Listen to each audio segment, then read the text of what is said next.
Hello friends, അക്കോ tips എന്ന YouTube ചാനലിലേക്ക് എല്ലാവർക്കും സ്വാഗതം. അപ്പോൾ ഇന്നത്തെ വീഡിയോയിൽ ഞാൻ നിങ്ങളോട് പറയാൻ പോകുന്നത് ഈ തണുപ്പ് കാലത്ത് ബീറ്റ ഫിഷിനെ ബ്രീഡ് ചെയ്യുമ്പോൾ ശ്രദ്ധിക്കേണ്ട കുറച്ച് കാര്യങ്ങൾ പറയാൻ വേണ്ടിയിട്ടാണ്.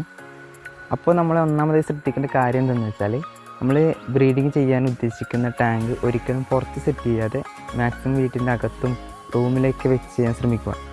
അതെന്തെന്ന് വെച്ചാൽ, ഈ തണുപ്പ് കാലം ആയതുകൊണ്ട് തന്നെ നമ്മുടെ വാട്ടറിലും അതേപോലെ തന്നെ ക്ലൈമറ്റ്സിലൊക്കെ നല്ല ചേഞ്ചസ് വരും. അപ്പോൾ അത് നമ്മുടെ ഫിഷിനെ നല്ല രീതിയിൽ ബാധിക്കാതിരിക്കാൻ വേണ്ടിയിട്ടാണ് വീട്ടിൻ്റെ അകത്ത് വെച്ച് ചെയ്യാൻ പറയുന്നത്. പിന്നെ രണ്ടാമത്തെ കാര്യം എന്താണെന്ന് വെച്ചാൽ, നമ്മുടെ ഫിഷ് ബ്രീഡിങ് ആയെങ്കിൽ നമ്മുടെ എഗ്ഗിൻ്റെ കൗണ്ട് കുറയാൻ ചാൻസ് വളരെ കൂടുതലാണ്. അപ്പോൾ മുട്ടയുടെ എണ്ണത്തിലൊക്കെ കൗണ്ട് വളരെ കുറവായിരിക്കും. പിന്നെ വരുന്ന കാര്യം എന്താണെന്ന് വെച്ചാൽ, നമ്മുടെ ഫിഷ് നമ്മൾ ബ്രീഡിങ്ങിനിട്ട ഫിഷ് മെയ്റ്റ് ആകാൻ വേണ്ടിയിട്ട് കുറച്ച് ടൈം എടുക്കും. അതായത് വെച്ചാൽ നമ്മുടെ ബ്രീഡിങ് എന്തായാലും ഡിലേ ആവും. പലരും എന്നോട് പറഞ്ഞിട്ടുള്ള കാര്യമാണ്, ഈ സമയത്ത് ബ്രീഡ് ചെയ്തിട്ട് ബ്രീഡാകുന്നില്ല, കുറേ ടൈം എടുക്കുന്നു, 2-3 ദിവസമായതിനൊക്കെ.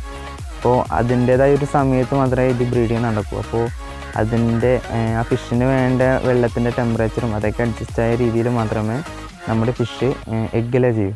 അപ്പോൾ അത്രയും സമയം നമ്മൾ വെയിറ്റ് ചെയ്യുക. പിന്നെ അതിന് വേണ്ടതായിട്ടുള്ള കെയർ നമ്മൾ ചെയ്ത് കൊടുക്കുക. പിന്നെ ബദാമിൻ്റെ ഇല, ഉണങ്ങിയ ബദാമിൻ്റെ ഇല ഇട്ട് കൊടുക്കുന്നത് നല്ലതായിരിക്കും. അപ്പോൾ ഉണങ്ങിയ ബദാമിൻ്റെ ഇല കിട്ടുവാണെങ്കിൽ നമ്മുടെ ബ്രീഡിങ് ടാങ്കിൽ ഒരു ചെറിയ പീസ് ഇട്ട് കൊടുക്കുക. പിന്നെ പറയുകയാണെങ്കിൽ, നമ്മുടെ ബ്രീഡിങ് കഴിഞ്ഞ് സക്സസ് ആയിട്ടുണ്ടെങ്കിൽ കുട്ടികളായി കഴിഞ്ഞാൽ കുട്ടികളുടെ സർവൈവ് വളരെ കുറവായിരിക്കും.